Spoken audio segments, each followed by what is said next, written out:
Here is how I beat Martin with literally just one rook. Okay, let's start to the start of the game. Okay, so I castled. He brings pawn out. I bring my rook here. Bring his knight out. I went here. And, you know, obviously, because he has his whole army, it's, you know, I got nothing to lose, so I just decided to take the knight. And not only he blunders his knight, but his rook too. Like, what? So obviously I took that. Then he pushes this pawn, which hangs another pawn. Then he brings this pawn out. I bring my rook back. He brings his knight out.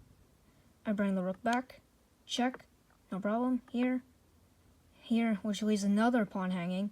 So I took that. And now he does grab the center, but I mean, it's not like I only have two pieces. So anyways, I bring my rook back. He does a check. And now he brings his knight. So I decided to go hunting for this bishop, hoping he wouldn't notice. He goes a check. I went here. And now I realize right now, he could have actually gone to literally g2 and forced a rook trade, which would be really bad.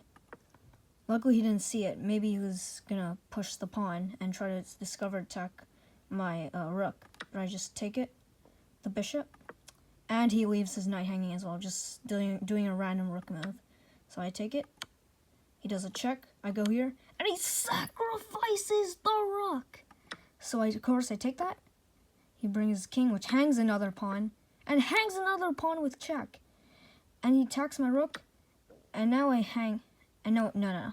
I took this pawn. He left another pawn hanging. And then he scurries off with his king.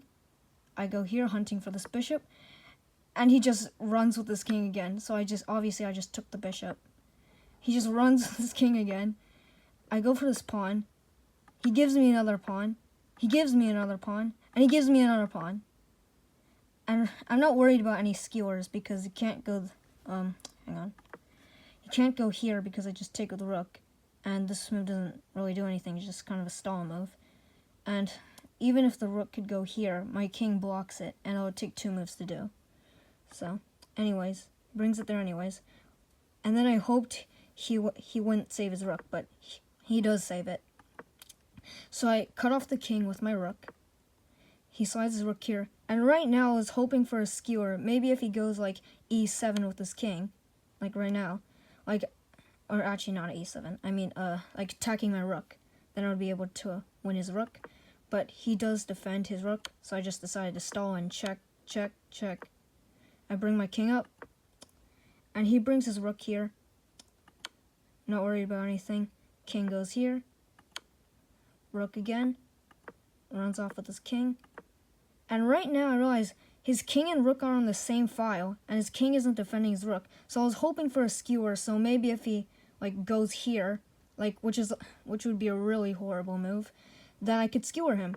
And he does actually play like the worst move, because he could have literally gone here or anywhere here and no skewer, but he picked the worst move.